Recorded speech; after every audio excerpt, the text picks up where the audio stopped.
살다 보면 정말 기가 막히고 억울한 일을 당할 때가 있습니다.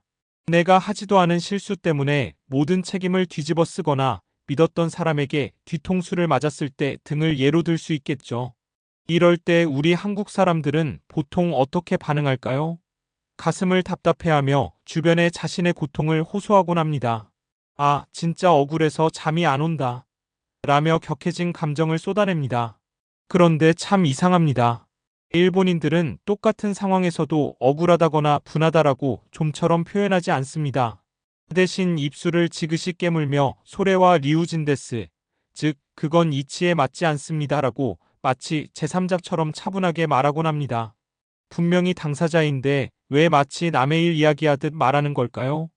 그들은 왜 이 기막힌 상황에서조차 감정 표현을 하지 않는 걸까요? 단순히 성격이 차분해서일까요? 아니면 우리가 모르는 또 다른 이유가 숨어 있는 걸까요? 이번 내용에서는 일본인이 억울함이나 분함을 다루는 아주 독특하고도 서늘한 방식에 대해 깊이 있게 파헤쳐 보겠습니다. 우리는 흔히 일본어로 분하다를 표현할 때 쿠야시라는 단어를 씁니다. 하지만 실전에서 일본인들이 이 단어를 쓰는 상황을 자세히 들여다보면 흥미로운 점을 발견하게 됩니다. 쿠야시이는 주로 내 실력이 모자라서 졌다거나 내가 더 잘할 수 있었는데 실패했다처럼 감정의 원인을 가리키는 화살표가 나 자신을 향할 때 쓰입니다. 반면 100% 남의 잘못으로 내가 피해를 본 억울한 상황에서 정작 그들은 이 단어를 쓰지 않습니다. 한국인이 억울한 상황에서 상대에게 어떻게 나한테 이럴 수 있어? 라고 내 마음의 상처를 먼저 꺼낸다면 일본인은 지금 당신의 행동은 규칙을 어겼습니다 라고 상황을 먼저 짚어냅니다. 여기서 등장하는 핵심 키워드가 바로 리우진입니다. 이 말을 아주 쉽게 풀이하면 당연히 지켜야 할 도리를 다하지 않았다. 즉, 이치에 완전히 어긋나 있다는 뜻이죠. 유치원 아이들이 게임을 하다가 누군가 갑자기 규칙을 무시하고 자기 마음대로 할 때, 야, 그건 반칙이지. 말도 안 돼. 라고 외치는 것과 비슷합니다. 내가 억울하고 분하다는 감정을 호소하기보다 당신은 지금 모두가 약속한 게임의 규칙을 어기고 이치에 어긋난 행동을 하고 있다는 사실을 차갑게 꼬집는 것입니다. 한국인의 분노가 내 마음의 상처를 보여주는 감정의 언어라면 일본인의 분노는 상대의 오류를 지적하는 논리의 언어입니다. 뜨겁게 타오르는 한국의 분노와 달리 일본의 분노는 차갑게 식은 법정의 판결문처럼 다가옵니다. 그런데 일본인은 왜 내 감정을 말하는 대신 이처럼 세상의 이치를 먼저 꺼내 드는 것일까요? 이 차가운 태도의 뿌리에는 일본의 독특한 공동체 문화인 무라하치부가 자리 잡고 있습니다. 여기서 무라하치부란 에도 시대부터 전해 내려온 마을 공동체의 가장 무서운 형벌을 뜻합니다. 마을의 규칙을 어긴 개인이나 가족을 공동체에서 철저히 격리하는 방식이었죠. 한자 그대로 풀이하면 마을에서 10가지 일 중 8가지를 제외시킨다는 뜻입니다.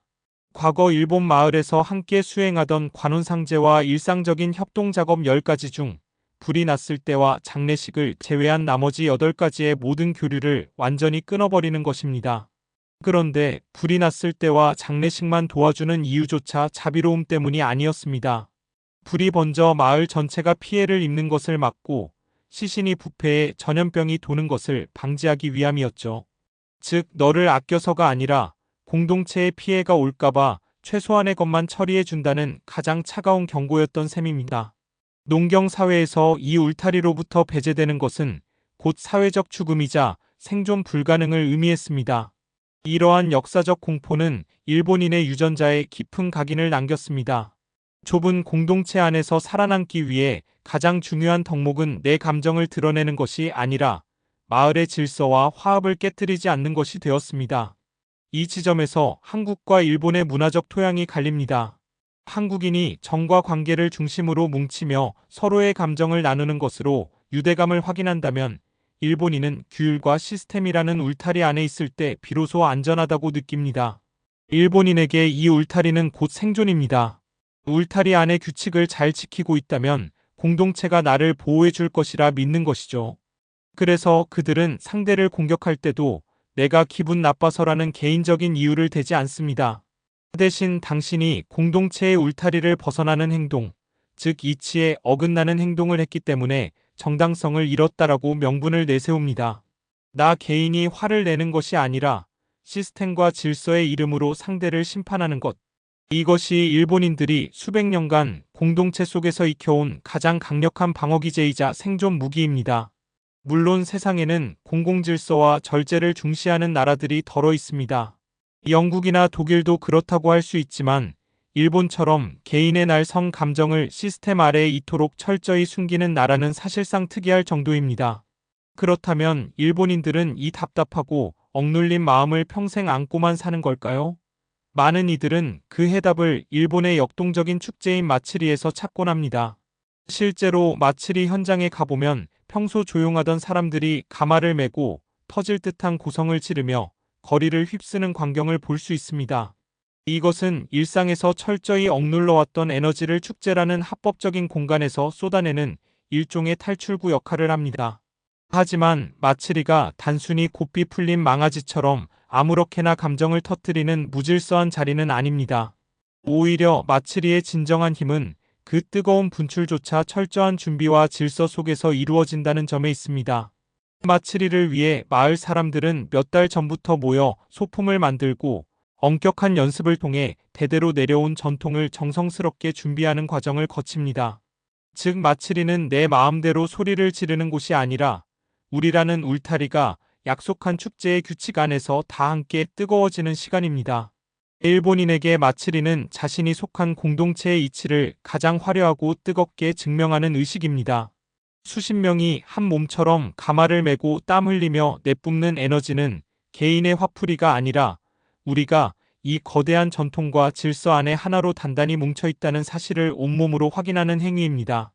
평소에는 정숙함과 배려로 울타리를 지켰다면 마츠리 때는 폭발적인 열정으로 그 울타리의 건재함을 과시하는 것이죠.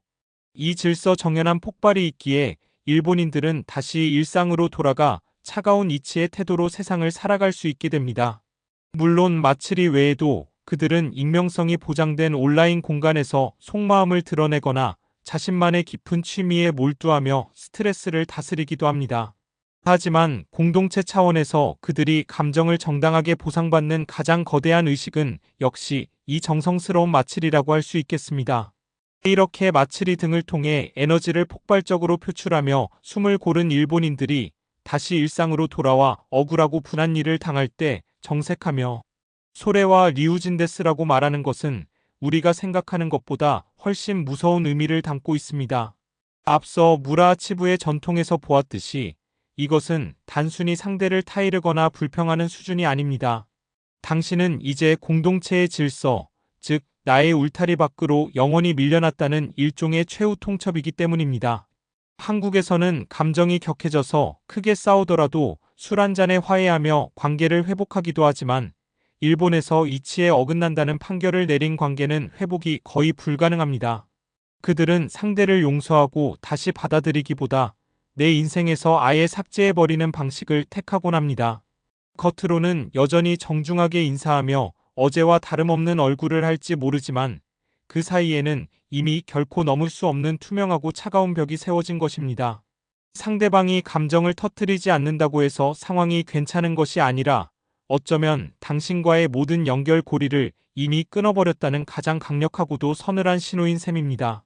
이처럼 같은 상황 속에서 한국인과 일본인이 취하는 태도는 판이하게 다릅니다. 하지만 중요한 건 그 본질은 같다는 것입니다. 한국인이 뜨겁게 분노하고 일본인이 차갑게 이성적인 태도를 가지는 것은 양쪽 모두 결국엔 상처받은 나를 지키고 싶다는 간절한 마음인 것이죠. 분노라는 감정의 크기는 같지만 그것을 대하는 태도와 표현하는 방식이 다를 뿐입니다. 우리는 목소리를 높여 내 억울함과 분함, 아픔을 알아달라고 외치며 항변합니다. 때로는 주변에 도움을 요청하고 뜨겁게 부딪히며 그 과정을 통해 스스로를 치유하고 끊어졌던 관계를 다시 회복해 나가는 경우가 많습니다. 반면 일본인들은 침묵과 규율이라는 방패 뒤에서 자신의 존엄을 지키는 방식을 택합니다. 나를 드러내어 상대를 공격하기보다 시스템의 이름으로 자신을 방어하며 공동체의 질서가 훼손되지 않도록 스스로를 억누르는 것이죠. 그것이 그들에게는 나 자신과 내가 속한 세상을 지키는 가장 안전한 방법이기 때문입니다.